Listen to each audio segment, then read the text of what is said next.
confédération.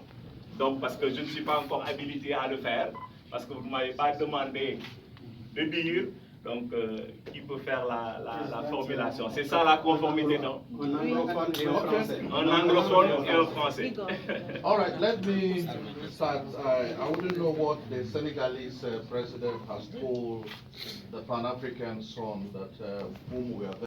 Le comité national du Sénégal de surseoir à la candidature du Sénégal, et quand mon ami maire de la Tunisie a demandé le Sénégal avec générosité, c'était encore pour dire et pour réaffirmer que nous ne sommes pas dans l'individualité mais dans le partage. Nous sommes là parce que nous avons cette envie, et c'est cette envie qui a engagé Samba Bathily dans le projet de réunir l'Afrique autour de la passion, et que cette passion puisse être valorisée et qu'il soit un outil de développement pour nos États, parce qu'il faudrait savoir que la jeunesse africaine a besoin, au-delà de leur passion, d'un devenir. Et ce devenir passera par notre responsabilité, et chacun d'entre vous sera responsable de ce projet, chacun d'entre vous assumera la responsabilité, et chacun d'entre vous doit défendre ce projet, pas uniquement le Sénégal, mais chacun d'entre vous doit se considérer comme responsable de ce projet. Et c'est dans ce cadre, sur cette forme, oui, de bien vouloir nous aider. Mais l'aide, bien entendu, a commencé par l'État du Sénégal qui nous a autorisés à organiser cette confédération. Pour organiser une confédération dans un État organisé, il faut forcément qu'il y ait une autorisation écrite de l'autorité. Donc le Premier ministre, qui est ministre des Sports, nous a délivré le document, qui est également notre ministère de tutelle, mais non seulement notre ministère de tutelle, mais qui est également celui qui a fait qu'aujourd'hui on puisse faire cette organisation. Mais le ministère de la Communication, des Télécommunications et de l'économie numérique, qui est à cheval dans cette discipline, s'est totalement engagé dans ce projet.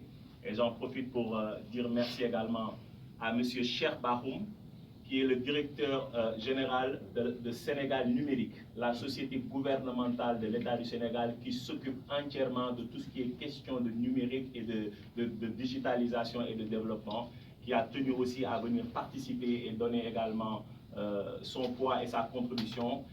Mais nous avons commencé le travail avec M. Bahoum. Aujourd'hui, vous devez savoir que le Sénégal a ce qu'on appelle les espaces Sénégal Services au nombre de 45. Ils sont un peu répartis un peu partout au Sénégal avec plus de 6500 km de fibres optiques. Et le comité national, qui est la fédération sénégalaise, a signé un contrat avec Sénégal Numérique qui nous a permis aujourd'hui de pouvoir démocratiser l'e-sport dans tous ces espaces et avoir accès à une fibre à haut débit gratuitement. Et cette infrastructure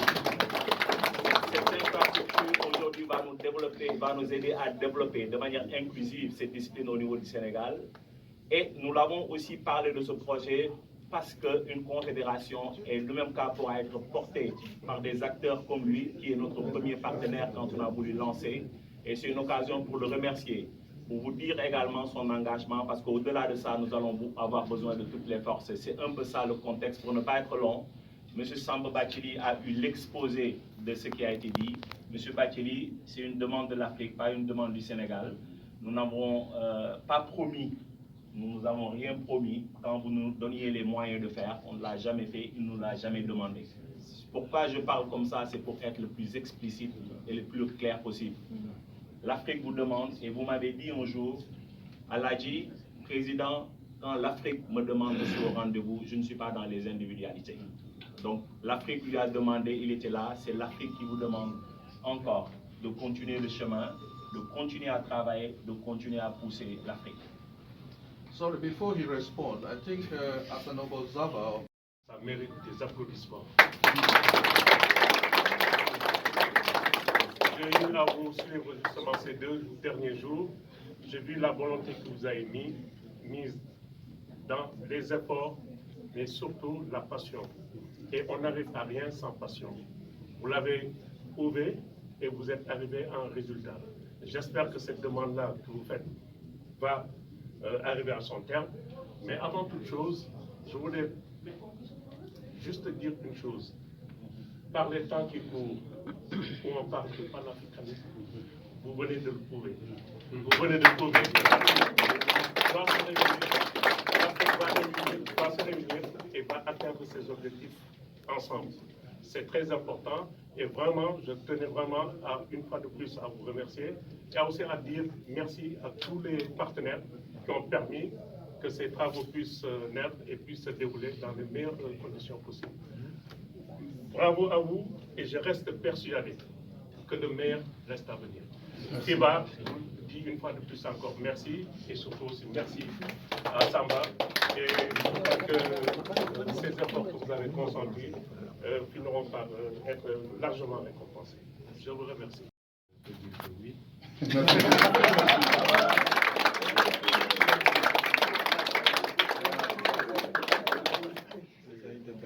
J'avoue que quand on a commencé à discuter, je pense que c'était en 2017, c'est un Lakiman avec je suis là, 2 ou 3 autres personnes à Paris. J'étais en transit, ils m'ont attrapé à l'aéroport, je pense que c'était au Sheraton de Roissy-Charles de Gaulle.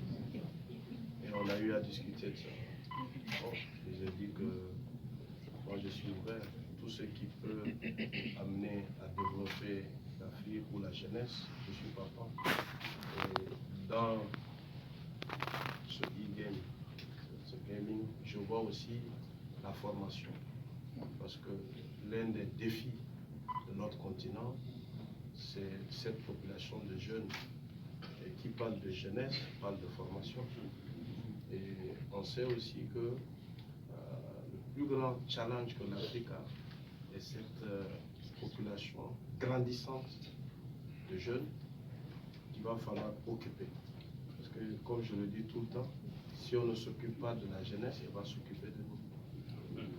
Et c'est ce qui m'a amené, je pense que pour beaucoup d'entre vous, vous voyez présent dans tout ce qui est sport, basketball, NBA, la musique.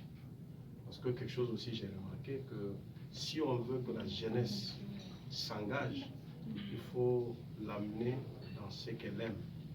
Parce que, prenez un exemple, si vous demandez aux jeunes d'aller balayer les rues de Dakar, vous n'allez pas avoir beaucoup de gens. Mais demandez-les de venir faire du e-gaming, d'aller assister à un match de NBA ou d'aller assister à un concert de Davido. Ils vont venir. Maintenant, ces éléments-là, il faut les utiliser pour que les jeunes puissent venir et aussi les orienter. Parce qu'on est plus facilement orientable dans ce que l'on aime. Donc, je pense que c'est des vecteurs qu'il faut amener, c'est des plateformes qu'il faut pouvoir utiliser pour que la jeunesse africaine se réunissent et qu'elles changent de direction. Parce que si on ne change pas la direction de cette jeunesse, ça va être un problème, comme je le dis tout le temps, de sécurité nationale. Parce que vous voyez, dans la plupart de nos pays, on voit des grèves, des manifestations. Voilà, c'est parce que cette jeunesse, elle n'est pas occupée et on la manipule. Parce qu'une jeunesse qui n'est pas occupée, elle est manipulable très facilement. Donc si les gens sont occupés, ils sont formés, parce que ce continent, quand même, va représenter bientôt, comme le disent les anglophones, 40% de workforce du monde. Bientôt. On aura si vous prenez aujourd'hui l'Europe, les États-Unis, la population est vieillissante. J'étais dans une réunion à New York il y a quelques jours où on parlait du gap de techniciens de santé. Il y a un gap de 18 millions. Les États-Unis seulement, il y a 1 million. Et dans la discussion, on parlait de comment utiliser l'Afrique pour aller remplir ce gap-là. Parce que 1 million. Et c'est des salaires qui commencent à partir de 70 000 $. Pour des formations de 4 ans. Combien de jeunes on peut former? En Europe, il y a un gap de 18 millions dans le monde. Et si vous prenez ce continent, pour qu'on arrive au plan, il faut former, il faut qu'on crée au moins 20 à 25 millions d'emplois par an. Et on n'est même pas en train de créer 4 millions. Ça pose un problème. Parce que bientôt, dans 10-15 ans, quand on aura 400-500 millions de jeunes désœuvrés en Afrique, ça va créer un problème dans nos pays, ça va créer un problème à l'international. Parce qu'aujourd'hui, les jeunes, ils traversent la Méditerranée par milliers. Mais demain, imaginez-vous s'ils traversent par millions. Qui peut les arrêter? Donc c'est un problème de sécurité nationale et internationale. Donc, former cette jeunesse sur les emplois de demain, parce que le gaming, on voit que ça prend une ampleur terrible dans le monde. Donc, si on peut former ces jeunes-là pour travailler dans ce domaine, parce que ce n'est pas seulement, moi je ne vois pas que le côté amusement, je vois le côté emploi, formation, parce que, comme on le dit souvent, aujourd'hui, la plupart des métiers de demain, ce n'est pas ce qu'on a aujourd'hui, ça n'existe pas. Donc il faut former de plus en plus de jeunes Africains vers ces métiers d'avenir, ces métiers de demain, pour que demain, on ait une Afrique en paix, une Afrique qui se développe, et pour quelques hommes d'affaires, des gens qui aujourd'hui gagnent de l'argent, parce que je le dis souvent, même dans des réunions d'hommes d'affaires. Bon, admettons qu'on soit parmi ceux qui gagnent aujourd'hui de l'argent, on a construit des villas, on a des immeubles. Mais si dans quelques années, la grande majorité de la jeunesse n'a pas quelque chose à se mettre sous les dents, on est en danger, nos familles sont en danger. Donc c'est comme ça que moi je vois la chose. C'est pour cela que dès que Aladjiman et ses amis m'ont contacté, je dis non, vous pouvez compter sur moi.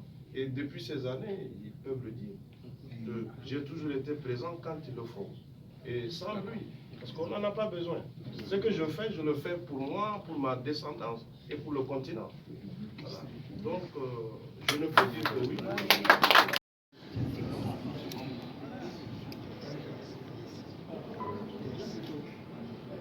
Okay, good.